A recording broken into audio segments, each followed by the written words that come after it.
Сайн байцгаана уу хангалтчуу та бүхэндээ энэхүү өдрийн мэндийг өргөн дэвшүүлье.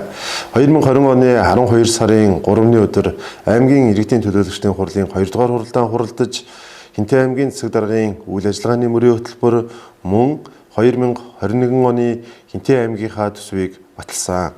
Энэхүү батлагдсан төсөв хэдэн төгрөгийн хэмжээтэй энэ одоо хөрөнгө оруулалтууд яаж хийгдэх үү гэдэг талаарх дэлгэрэнгүй төсвийн талаарх мэдээллийг иргэд олон нийт та бүхэндээ хүргэхийг зорж байгаамаа. Ер нь Монгол улсын холбогдох хууль тогтоомж, ялангуяа шилэн дансны хуулийн хэрэгжилтийг орон нутгата 100% хүргэхийн төлөө бид бүхэн итвэх санаачлаг гарган ажиллаж хуулийн хэрэгжилтийг хангуулж ажиллах болно. Тэрч утгаараа өнөөдөр төсвийн шинэ жил эхлэхийн өмнө иргэд олон нийтэд Хинтээ аймгийнхаа төсвийг танилцуулах үйл ажиллагааг аймгийн засаг даргын хувьд бас анх удаа хийж байна гэдгийг бас хэлэхэд таатай байна. Ингээд манай Хинтээ аймгийн төсөв бол үндсэндээ 2021 оны төсөв маань хоёр их усүрээс бүрдэлдэж байгаа. Нэгдүгээрт бол манай аймаг маань улсын төсвөөс татаас авдаг аймагуудын нэг нь байгаа. Хоёрдугаарт аймаг орон нутгийнхаа татвар төлөгчдийн хүчин чармаалтаар аймаг орон нутагт төвлөрсөн татварын хөрөнгө оруулалтуудаар бас энэхүү төсөв маань бүрддэг байгаа гэдгийг хэлэхэд таатай байна. За ингээд та бүхнийг энэ самбар руу анхаарлаа хандуулахыг хүсье. За Хинтээ аймгийн төсвийн орлого сангийн яамнаас жил болгон хянагдаж ирдэг одоо төсвийн орлогоос бас санхүүждэг. Би түрүүнд хэлсэн аймаг маань бол улсын төсвөөс санхүүжилт авдаг аймагуудын нэг. За дээрээс нь нэмэгдүүлсэн орлого буюу Хинтээ аймгийн одоо татвар төлөгчд маань одоо аймаг орон нутгийнхаа төсөвт төвлөрүүлсэн хөрөнгөнөөс энэ аймаг орон нутгийн маань төсөв хүрэлцдэг юм аа. За сангийн яамнаас хянагдаж ирсэн төсөв бол 79.3 тэрбум төгрөгийн одоо төсөв хянагдаж ирсэн байгаа. За энэ ямар зүйл залтууд дээр энэ төсөв бас хуваарлагдаж ирсэн бэ гэвэл төсвийн суурь орлого 13.3 тэрбум төгрөг. Тусгай зориултын шилжүүлгээр санхүүжих орлого 44.2 тэрбум төгрөг. За орон нутагт олгох санхүүгийн дэмжлэг 11.5 тэрбум төгрөг, орон нутгийн хөгжлийн санд олгох орлогын шилжүүлэг 9.6 тэрбум төгрөг, эрүүл мэндийн даатгалын сангаас санхүүжих орлого 457.2 тэрбум буюу ингээд нийлээд 79.3 тэрбум төгрөг бол Монгол улсын сангийн яамнаас Монгол улсын нэгдсэн төсвөөс Хинтээ аймагт хуваарлагдаж ирсэн. За орон нутгийн нэмэгдүүлсэн орлогын асуудал байгаа. За энэ удаагийн аймгийн төсөв дээр бид бүхний бас нэлээдгүй нягтлж, судалж, бодлого баримталж ажилласан зүйл бол орон нутгийн төсвийн орлогыг нэмэгдүүлэх. За орон нутгийн төсвийн орлогыг нэмэгдүүлэхдээ бид нар татварын бааз сууриас гадна аймгийн төрийн сангийн үлдэгдэл дээр бас тулгуурлаж хийж байгаа. За ер нь бол ирэх 2021 онд аймаг орон нутгийн төсвийн тодтголыг бас нэлээд болгоомжтой хийх иймсэхүү зайлшгүй шаардлага байна. Яагаад тэгэхээр бидний баталсан төсөв маань за ирэх ондоо бас давж биелдэг. За давж биелснээс шалтгаалаад төсвөд зайлшгүй тодтгол хийх шаардлага гардаг. Энэ төсвийн тодтгол маань 8-9 сард хийгдгээс болоод төсвийн зарцуулалтан дээр бас нэлээдгүй хүндрэл бэрхшээлүүд учирдаг. Яагаад тэгэхээр худалдан авалтын хугацаа хоцордог, шууд худалдан авах бараа бүтээгдэхүүн рүү голцсон тодтгол хийгдэх. Эсвэл одоо төсвийн урсгал зардал дээр гарсан өр төлбөрийг одоо дарах гэх мэтчлэнгээр төсвийн сахилга батын хувьд бол бас тиймч таатай үр дүн үзүүлдэггүй байгаа. Тийм учраас 2021 оны аймгийнхаа төсвийг бид бүхэн төсвийн орлогоо 3 тэрбум 80 сая төгрөг болгож бас баталсан. За энэхүү одоо баталахад аймгийн аудитын газрын санал, за аймгийн татварын газар, за өнөөдөр олон жилийн дунджаар ордог энэ орлогуудаа бас нэлээдгүй судалж, шинжилж бас хийсэн байгаа. За татварын орлогыг бол 700 сая төгрөгөөр одоо нэмэгдүүлэх юм зүйлийг ярьж байгаа. Энэ дээр бол газрын дуудлага худалдааны орлогыг 150 сая төгрөгөөр одоо бас нэмэгдүүлье. Энэ бол одоо газар зохион байгуулалтын гол ил тод шилэн болгосны үр дүнд дуудлага худалдаанаас бас нэлээдгүй орлого олно гэж ингэж тооцож байгаа. За мөн дээрээс нь ялангуяа газар тариалангийн бүс нутгийн одоо шинжилгээг хийж Хинтээ аймгийн хэмжээнд эргэлтэнд орохгүй байгаа 30 гаруй мянган га талбайгаа бид бүхэн бас эргэлтэнд оруулах энэ ажлыг бас эхлүүлж энэ дуудлага худалдааны ажлыг зохион байгуулснаар бид нар орлогоо 150 сая төгрөгөөр нэмэгдүүлж чадна гэж ингэж бас үзэж байгаа. За үйлдвэрлэлийн зорилтоор ашигладаг усны төлбөрийг бол 250 сая төгрөгөөр бас нэмэгдүүлэхийг зорж байгаа. Энэ бол одоо усны тухай хууль гарсан. За мөн одоо байгаль орчин аялал жуулчлалын одоо яамнаас тэр салбараас тэр За манай аймгийн газраас тэр одоо усны төлбөрийг бол өшөө нэмэгдүүлэх юм боломж олцоо бүрэн дүүрэн байгаа гэж ингэж бас бид бүхэн үзэж байгаа. За дараагийн зүйл бол энэ торгуулийн орлого байгаа. Торгуулийн орлого бол бас торгуулаа төлөөгүй иргэдийн торгуулийг төлөвлөх за ийм ажлыг бас зайлшгүй хийх шаардлага байна гэж ингэж харж байгаа. За бусад орлогыг бол 125.4 сая төгрөгөөр бас нэмэгдүүлэх бололцоотой байна. За дараагийн зүйл бол энэ түгээмэл дархацтай ашигт малтмал ашигласны төлбөрийг 24.6 сая төгрөгөөр бас нэмэгдүүлнэ гэж ингэж зорж байна. Ер нь бол одоо ашигт малтмалын тухай хуулинд орсон өөрчлөлтийн дагуу бол бид бүхэн түгээмэл дархацтай ашигт малтмал буюу одоо барилга бүтээн байгуулалттай холбоотой хайрга элснийхээ энэ асуудлыг бас бүрэн дүүрэн цогцоор нь шийдэх юм зайлшгүй шаардлага байгаа. Хинтээ аймагт баригдаж байгаа, хийгдэж байгаа томоохон хөрөнгө оруулалтуудын ажлуудын одоо түгээмэл дархацтай буюу хайрга элсний одоо төлбөрт тавигдсан мөнгийг одоо бас 100% төсөв төвлөрүүлэх ийм ажлыг эх онуудаас бас зохион байгуулна гэж ингэж зорж энэхүү одоо нэмэгдлийг бас тавьсан байгаа. За төрийн сангийн үлдэгдлээс бол 2.3 тэрбум төгрөг бас төвлөрнө гэж ингэж үзэж байгаа. Эндээсээ бол аймгийн төсвийн төрийн сангийн үлдэгдлээс бол 2.2 тэрбум төгрөг, за замын сангийн үлдэгдлээс 18.6 сая төгрөг, малын эрсдлийг хамгаалах сангийн үлдэгдлээс бол 80 сая төгрөг байгаа гэж ингэж бас төлөвлөж утсан байгаа. За ингээд нийтдээ бол 2021 онд Хинтээ аймгийн нийт төсвийн их усвар 82.4 тэрбум төгрөгөөр одоо бас батлагдсан. За одоо энэ 82.4 тэрбум төгрөгнөөс гарч байгаа гүйлгээ болгоныг бид бүхэн шилэн дансанд нээлттэй мэдээлэх сонирхсан одоо хин нэгэн энийг чөлөөтэй нэвтрэх юм бололцоог бас бүрдүүлнэ. Энэтэй холбоотой худалдан авалтын үйл ажиллагаануудыг ч гэсэн бас шилэн ил тодоор бүх тендерийг бас захим хэлбэрээр одоо зохион байгуулахаар төлөвлөж байгаа гэдгийг бас та бүхэндээ хэлье. За төсвийн орлогын одоо бас задаргааг та бүхэн танилцуулъя. За нэгдүгээр төсвийн суурь орлого бол 14.1 тэрбум төгрөг. Тусгай зориулалтын шилжүүлгээр санхүүжих орлого 44.2 тэрбум байгаа. Энэ бол одоо яг манай боловсролын байгууллагын тусгай зориулалтын шилжүүлгүүд, эрүүл мэндийн байгууллагын тусгай зориулалтын шилжүүлэг байгаа. Энэ бол одоо эмч багш нар бүх хүмүүсийн бас одоо цалин хөлс урамшууллууд бас нэгдсэн дүнгээрээ ингэж улсын төсвөөс шилжигдэж ирдэг байгаа. За орон нутагт олгох санхүүгийн дэмжлэг бол 11.5 тэрбум төгрөг одоо батлагдсан сангийн яамнаас ирсэн байгаа. За орон нутгийн хөгжлийн санд орлогын шилжүүлэг. За иргэд олон нийт маань бол мэдж байгаа. Бид бүхэн аймаг орон нутагт тухайн сум багт зайлшгүй хийх ёстой хөрөнгө оруулалт бүтээн байгуулалтын ажлууд, иргэдийг амар тайван аюулгүй орчинд амьдрах орчин нөхцөлийг бүрдүүлэх гээд олон ажлууд зорилгууд бид бүхний өмнө байдаг. За энэ болгоныг шийдэхэд бас тодорхой хэмжээнд төсөв санхүүгийн хүндрэлүүд үүсдэг. Тэгээ 2008-аас 12 онд Монгол Улсын парламент орон нутагт төсвийн эрх мэдлийг нэмэгдүүлэх, энэ төсвийн эрх мэдлийг нэмэгдүүлэхийн хэрээр төсөвт иргэдийн оролцоог бас нэмэгдүүлэх давхар зорилго одоо өөрчилж. За 2013 оны 1 сарын 1-ээс орон нутгийн хөгжлийн сангийн тухай хуулийг одоо баталж хэрэгжүүлж ирсэн. За энэний хүрээнд бол аймаг орон нутагт тухайн жилийн улс орон нутгийн улсын төсвийн нөхцөл байдалтай уялдуулаад, эдийн засгийн нөхцөл байдалтай уялдуулаад тодорхой хэмжээний шилжүүлгүүд ирдэг. За энэ бол одоо энэ жил 9.6 тэрбум төгрөг болсон байгаа. За иргэд олон нийт тухайн одоо дараа жилийнхээ орон нутгийн хөгжлийн сангаар хэрхэн юу хийх вэ гэдгийг өөрсдийн одоо багийн иргэдийн нийтийн хурлаараа бас хуралдаж тухайн сум орон нутагтаа зайлшгүй хийх шаардлагатай хөрөнгө оруулалт бүтээн байгуулалтын ажлуудын тал дээр бас саналаа илэрхийлж, энэ нь одоо шатны зохих байгууллагуудын одоо зөвшөөрлөөр санхүүжигдээд худалдан авалтанд зарлагдаад ингэ явдаг байгаа. Энд бол 9.6 тэрбум төгрөг ирсэн байгаа. За мөн одоо эрүүл мэндийн даатгалын сангаас санхүүжих орлого одоо 457.2 сая төгрөг байгаа. Энийг одоо орон нутгийн эрүүл мэндийн байгууллагууд гэрийн эмийн эрүүл мэндийн үйлчилгээ үзүүлж бас 100% эндээс санхүүжилтийнхээ бололцоо бүрэн дүүрэн хангах бас бололцоо байгаа. Энэ дээр бид бүхэн бас нэлээдгүй анхаарч ажиллана.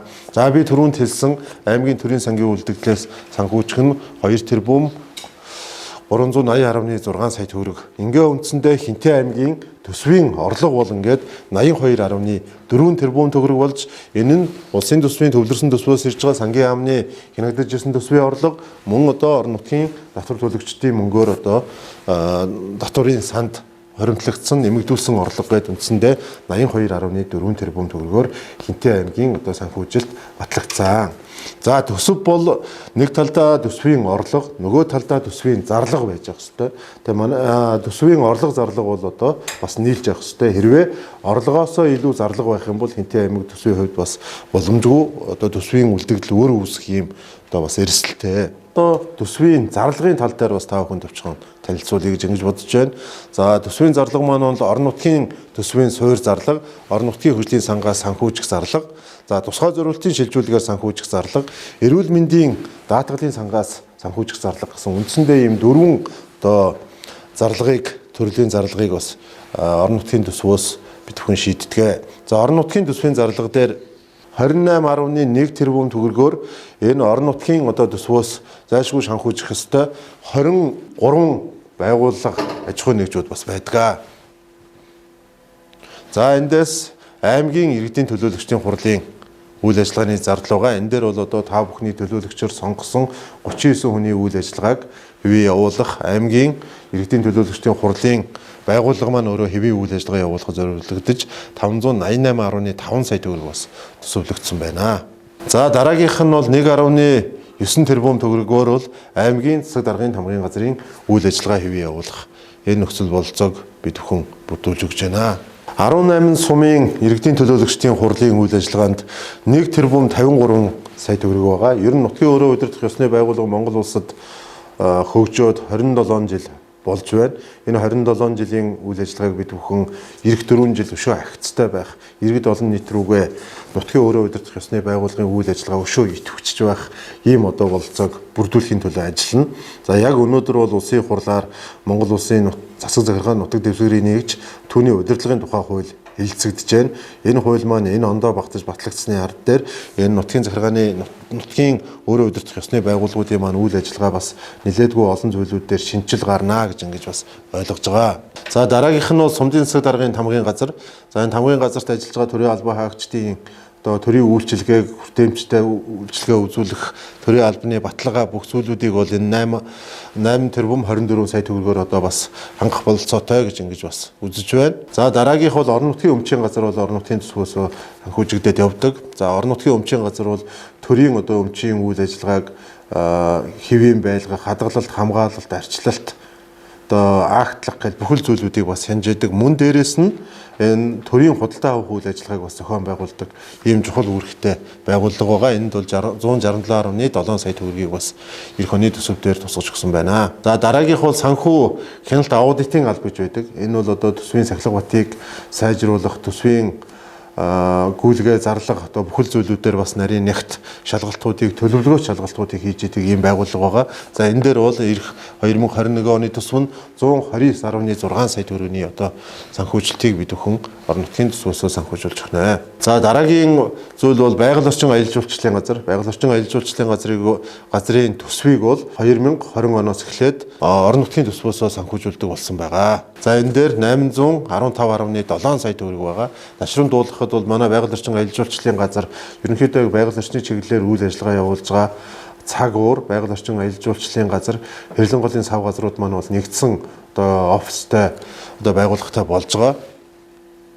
Энэ 2021 онд бол үйл ажиллагаа жигтрээ явнаа. За дараа нь бол манай хот тогтчлолт, хэрлэн өндөрхөн хот тогтчлтын газар байдаг. За энэ дээр бол 467.4 сая төгрөг ирдэг. За үндсэндээ бол 70 гаруй хүн одоо тэнд үйл ажиллагаа явуулж Чингис хотын цэвэр цэмцгэр байдлын төлөө байнга ажиллаж байгаа. Энэ дээр бид бүхэн бас орон нутгийн хөгжлийн сан дээрээсээ бас тодорхой дэмжлэг үзүүлж энэ байгууллагын үйл ажиллагааг хэвээ явуулах нөхцөл бололцоог нь бол байнга бүрдүүлж явж байгаа. За дараа нь бол Бороондор хот тогтчлтын газар бас орон нутгийн төсвөө санхүүждэг. Ер нь үндсэндээ бол нэг жилдээ 250 сая төгрөг байдаг байсан бол энэ жил 309.9 сая төгрөг болгож баталсан. Энийг бол одоо аймгийн засаг дарга улсын хурлын гишүүд Бороондор хотод ажиллахад бол манай Бороондор хотын хот тогтчлтын одоо ажилчтайгаа бас уулзахад энэ зүйлийг бас хэлж ярьж исэн учраас одоо энэ байгууллагын үйл ажиллагааг дэмжиж одоо 50.9 сая төгрөгийн дэмжлэгийг бас нэмж үзүүлээд байгаа. Ингэснээрээ Бороондор хотын цэвэр цэмцгэр байдал хангагдана гэж ингэж бас ойлгож байна.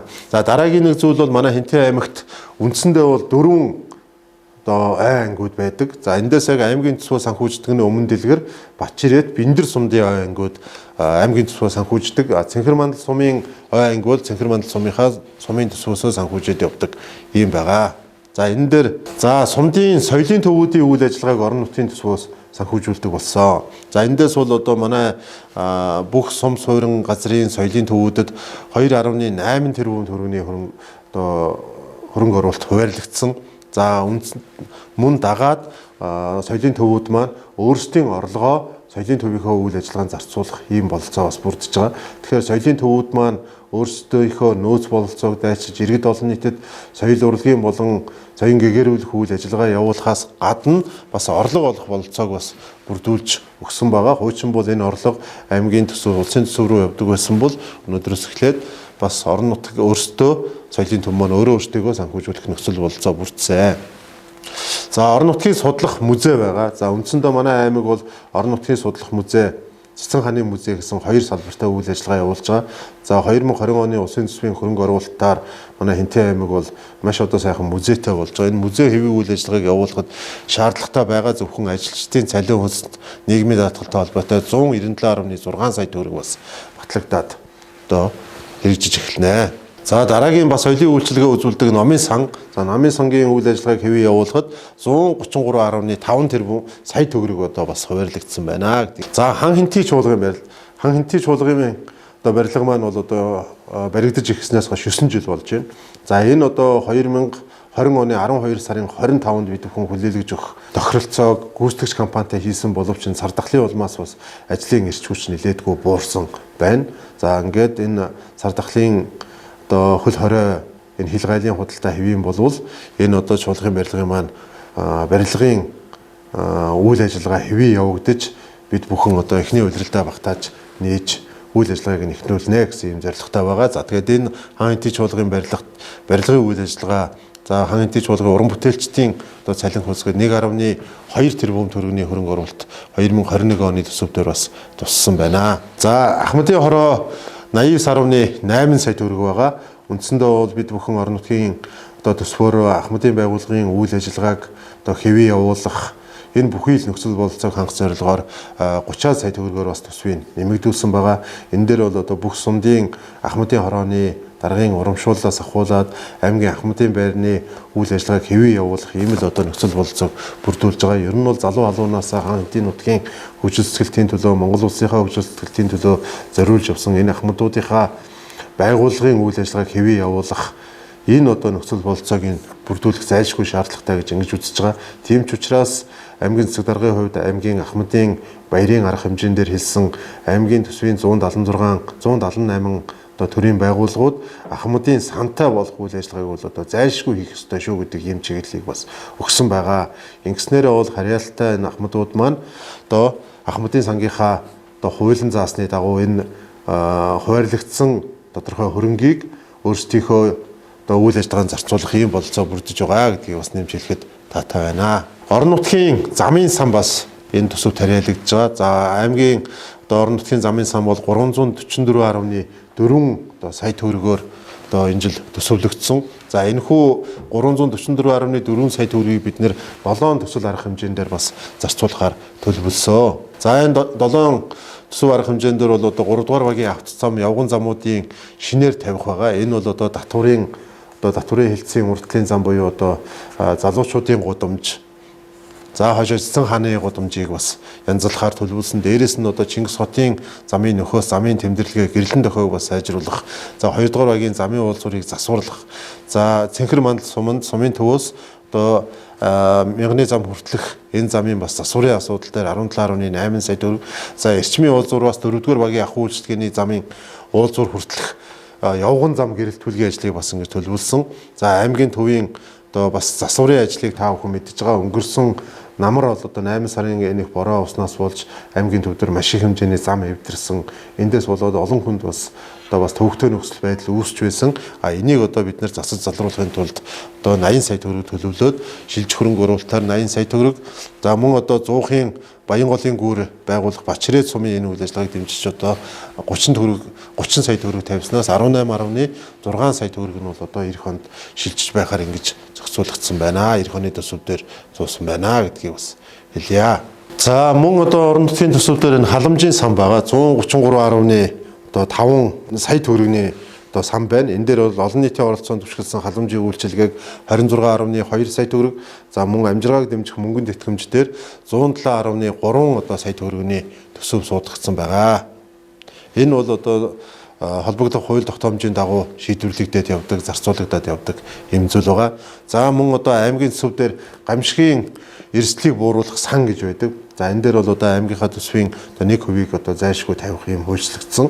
За энэ дээр 250.5 сая төгрөг тавьсан. Энэ гал төмөр, малын өвчин, одоо хууч гэдэг энэ цар тахлынх гэдэг одоо яг иймэрхүү зүйлүүдэд зарцуулагддаг ийм хөрөнгө байгаа. Энэ дээрээ бид нэр 250.5 сая төгрөг тавьсан байна. За малыг эрслээс хамгаалах сан гэж байдаг. За малын эрслээс хамгаалах сан төрөнд танилцуулагдахад 80 сая төгрөгийн үлдэгдэлтэй гэж гарсан. Бид нэр энэ 80 сая төгрөгөө бол одоо эх он дээр нь тавьсан. За мөн одоо удахгүй он гараад аймгийн орон нутгийн одоо нөөцөнд авсан өвс тижээлийг зарж борлуулах ажлыг эхлүүлж энэ малын эрслээс хамгаалах сангийнхаа хөрөнгийг өшөө нэмэгдүүлнэ гэж ингэж бас зорж байгаа. За орон нутгийн хөрөнгө оруулалт бол 812.5 сая төгрөг байгаа. Энэ дээр бид нэр 21 төсөл арга хэмжээг бас хийж хэрэгжүүлнэ гэж ингэж бас зорьсон байгаа. За энэхүү 21 төсөл арилжил арга хэмжээг зөвхөн намар аймаг орон нутгаараа бүх сумынхаа иргэд олон нийтэд уулзалтыг улсын хурлын гишүүдтэй хийж явхад сум орон нутгийн ард иргэдийн зүгээс бас тавьсан саналыг нэлээдгүй харгалзаж үзсэн. Мөн дээрэс нь одоо төсөвт байгууллагуудын үйл ажиллагааг хэвээ явуулахад шаардлагатай байгаа хөрөнгө оруулалтуудыг бас нэлээдгүй нэмж өгсөн байгаа. Жишээ нь аймгийн эмнэлэгт гэхэд бид нар 20 сая төгрөгийн одоо компьютерийн одоо авч өгнө гэж ингэж зорьсон байгаа. Яагаад тэгэхээр энэ бол одоо аймгийн нэгдсэн эмнэлэг дээр очиж уулзтыг эмчнараас гарсан санал.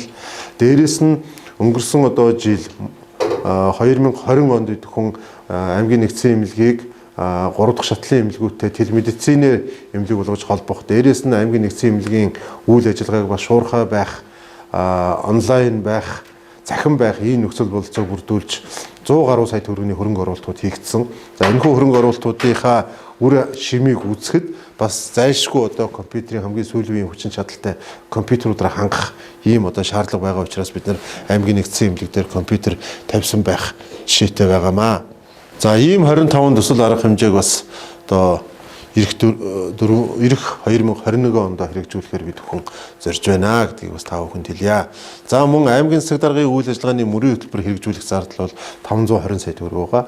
Энэ дээр бол одоо аймгийнхаа бүхий л салбаруудад аймгийн засаг даргын мөрийн хөтөлбөрт туссан томоохон ажил арга хэмжээнүүдийг зохион байгуулгаад зайлшгүй хөрөнгө мөнгөний шаардлага байдаг.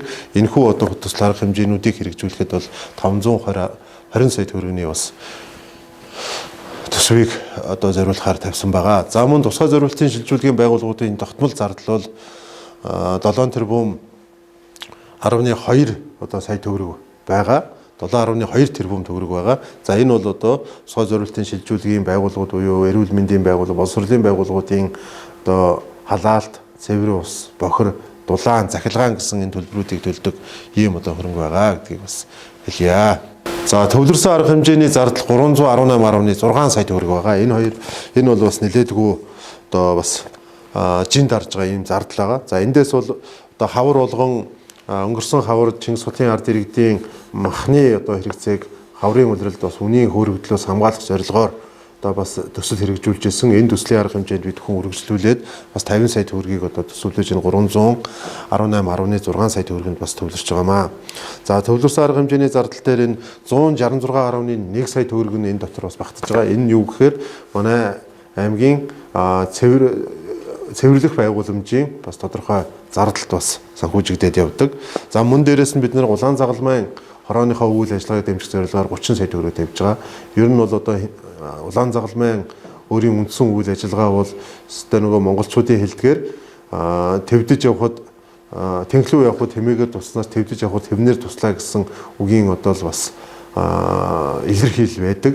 За өнгөрсөн одоо хугацаанд Чингис хотод тохиолдсон үер усны гамшиг тохиолдоход улаан загалмайн байгууллага одоо хамгийн түрүүнд бас бид бүхэн тусламжийн гараа сунгаж олон хүнийг бас хэвийн амьдрах нөхцөлийг бүрдүүлэхэд бас нэлээдгүй том дэмжлэг үзүүлж байсан байгаа. Тийм учраас улаан загалмайнхаа үйл ажиллагааг шат шатандаа бас дэмжиж явъя гэсэн ийм зорилгоор бас тавьж гамшигын үеийн одоо менежмент сургалтуудыг зохион байгуулах ажил дээр бас зохион байгуулж байгаа гэдгийг хэлье. За дээрээс нь 72.5 сая төгрөг байгаа. Энэ бол одоо орон нутгийн манай Хинтээ аймагт хэрэгжиж байгаа зах зээл бэлчээрийн одоо менежментийн одоо төсөл хэрэгжиж байгаа. Энэ төслийн хүрээнд бол эх жил гэхэд манай Хинтээ аймагт 600 сая төгрөгийн хөрөнгө оруулалтууд орно. Бид бүхэн энэтэй холбогдуулаад 79.5 сая төгрөгийг бол орон нутгийн төсвөөс тавьж байгаа. Мөн одоо төсөл хэрэгжих сумдууд өөр өөрсдийн одоо хуваарьтай энэ мөнгүүдийг бас тавьж ингээд энэ төслийг Хинтээ аймагт амжилттай хэрэгжүүлж мөрөн сумын одоо зойр за мөн одоо Чингис хотын болон мөрөн сумын ногоочдын үйл ажиллагаа явуулах ногооны байр дээрэс нь одоо малын ариутгал халдвар гүйцэтгэлийг зохион байгуулах шаардлагатай байгаа байна. За мөн одоо бэлчээрийн худаг гэдэг олон төслүүдийг хөдөө аж ахуйн салбар дээр бид бүхэн хийхээр төлөвлөж байгаа. За үндсэндээ орон нутгийн төсвийн зарлага 28.1 тэрбум төгрөгийн маань зарлага бол ийм одоо 23 байгууллагын одоо чиглэлээр одоо бас зарцуулагдах нэ гэдгийг бас хэлье. За дараагийн тусгай зориултын шилжүүлэг байгаа. За тусгай зориултын шилжүүлэг дээр бол одоо боловсролын салбар ордог, эрүүл мэндийн салбар ордог, дээрээс нь бусад салбар гэсэн ийм гурван одоо ангиллаар ирдэг. За боловсролын байгууллагын зардал бол 34.7 тэрбум төгрөг байгаа. Эндээ сургуулийн өмнөх боловсролт нь бол 12.7 тэрбум төгрөг. Ерөнхий боловсролын сургуулиудад 21.9 тэрбум төгрөг. За эрүүл мэндийн байгууллагын салбар дээр 9 тэрбум байдаг. За сумын эрүүл мэндийн төвүүдийн үйл ажиллагаа 8.2 тэрбум төгрөгийн үйл ажиллагаа явуулна гэж ингэж төлөвлөж төсөв нь батлагдсан байна. За манай Хинтээ аймагт бол одоо 4 өрхийн эмнэлэг үйл ажиллагаа явуулдаг. 3 нь бол одоо Хэрлэн сум Чингис хотод, 1 нь Баруундар хотод явуулдаг байгаа. Энэ 4 өрхийн эмнэлгийн үйл ажиллагааг дэмжиж 810.6 сая төгрөг бас батлагдж ирсэн байгаа. За бусад салбар дээр 920.9 сая төгрөг байгаа. За энэ дээр бол одоо 2 байгууллагын одоо зардал бол бас шилжигдэж ирдэг. Энэ дээр газрын харилцаа, барилга хот байгуулалтын газар 618.2 сая төгрөгийн төсөвтэй. За гэр бүл хүүхэд залуучуудын хөгжлийн газар 302.7 сая төгрөгийн одоо төсөвтэй байгаа. За дараагийн одоо төсвийн зарлага бол орон нутгийн хөгжлийн сангаас санхүүжих зарлага байгаа. За орон нутгийн хөгжлийн сан бол энэ 2021 онд 9.6 сая төгрөг ирсэн байгаа. Орон нутгийн хөгжлийн сангийн хөрөнгийг бид бүхэн энэ жил 70% аймагтаа 30% сумдуудаа хуваарлдаг гэсэн бол 2021 оны энэ төсөвдөр сумдуудаа 50%, аймгийн одоо орон нутгийн хөгжлийн сан дээр 50% болгож ингэж хуваасан. За эндээс 4.1 тэрбум төгрөг нь бол аймгийн орон нутгийн хөгжлийн сан дээр хуваарлагдаж 54 төсөл арга хэмжээ хийхээр одоо бас төсөвлөгдсөн байна. За энэ 54 төсөл арга хэмжээ бол ард иргэдээс гарсан санал дээр тулгуурлаж бас хийгддэг ийм ажил байгаа. Энэ 54 төслийн үйл ажиллагааг одоо ингэж нэгүслэн зааж өгсөн байна. Инженерийн шугамшүүлжээ, хог хаягдлын менежмент, орон сууцнуудын байрны подвол гэх мэтлэнгээр за эко автобусны буудал, цэцэрлэг түрээлэнгийн догчлолт, за улсын тосгоны сургуулийн гал тогооны сурын асуудал, за Чингис хаан аялал жуулчлалын зөвлбөрийн гадна цахилгааны зураг төсөл дадал сум дээр хийгдэн. За 3 баян тосгоны цэцэрлэгийн засвар гээд нилээдгүй бас одоо аймаг орон нутагт зайлшгүй шаардлагатай байгаа төсвийн хөрөнгө оруулалтуудыг хийгдсэн байгаа.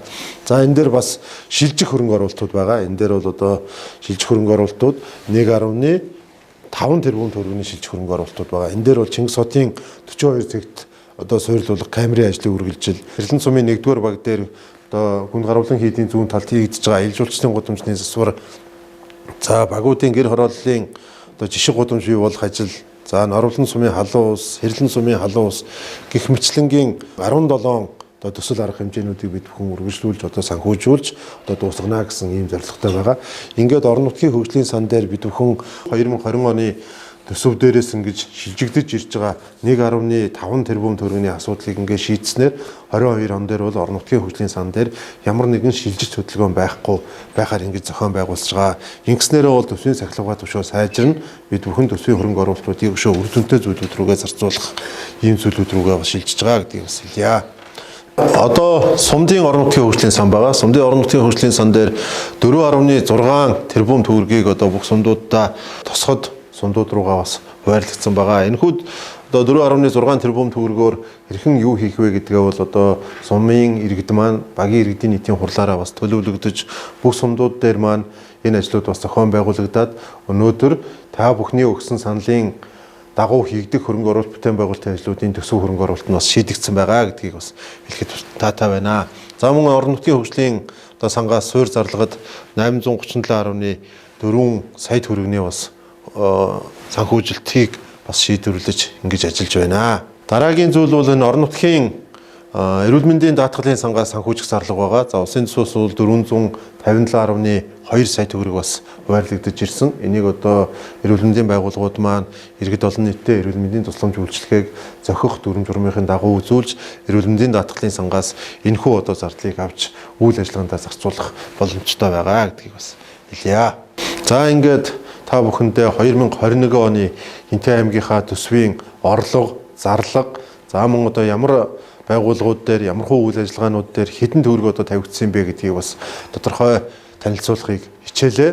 За ер нь цаашдаа ялангуяа төсөв санхүүтэй холбоотой, тендер худалдан авалттай холбоотой энэ үйл ажиллагаануудыг бол шилэн одоо хэлбэрт оруулж, захим хэлбэрт оруулж, иргэд олон нийтэд маш одоо нээлттэй байдлаар одоо ажиллах болно гэдгийг аймгийн засаг даргын хувьд илэрхийлье. За ингээд аймаг орон нутгийнхаа төсвийг харж байхад улсын болон орон нутгийн төсвийн хөрөнгө оруулалтууд бол улсын төсвийн хөрөнгө оруулалтууд ялангуяа бол Хинтээ аймагт маш сайн хийгдэж байгаа. Дээрээс нь улсын төсвөөс бол одоо Хинтээ аймагт хуваарлагдж байгаа төсвийн дэмжлэгүүд бол одоо бас цаг хугацаанд за хэмжээний хувьд ч гэсэн хэвийн үйл ажиллагаа явуулах нөхцөл бололцоог бүрдүүлж байна. Бид нар орон нутгийн одоо төсвөөсөө дайчилж байгаа энэ өнөөдөр бас нилээдгүй төлөвлөж судалж гаргаж ирсэн 3 тэрбум 80 сая төгрөгийн асуудал байгаа. Тэгэхээр энэ одоо хөрөнгийг бид бүхэн цаашдаа 1 төгрөг зараад 2 төгрөг болгож олдог ийм одоо үйл ажиллагаа руу бас зарцуулах зайлшгүй хэрэг байна. Ажлын байрыг нэмэгдүүлэх зайлшгүй хэрэг байна. Мөн одоо татвар төлөгчдийн татврын бааз суурийг нэмэгдүүлэх, татвар төлөгчдийг олноор бий болгох ингэжээж энэ 3 тэрбум 80 сая төгрөг маань өшөө дээшээ өсөж тэр хэрээрээ эргээд орон нутгата хөрөнгө оруулалт болдог. Хөрөнгө оруулалт нь эргээд ажлын байрыг нэмэгдүүлдэг. Дээрээс нь төсөвт бас мөнгө төвлөрүүлдэг ийм зүйл рүү бид бүхэн зайлшгүй шилжих шаардлага байна гэдгийг бол одоо бас хэлхийг хүсэж байна. Яг тэгэхээр саяны өнөөдрийн энэ хуваарлалууд, төсвийн хуваарлалтууд бол алдаа оноотой зүйлүүд олон байгаа.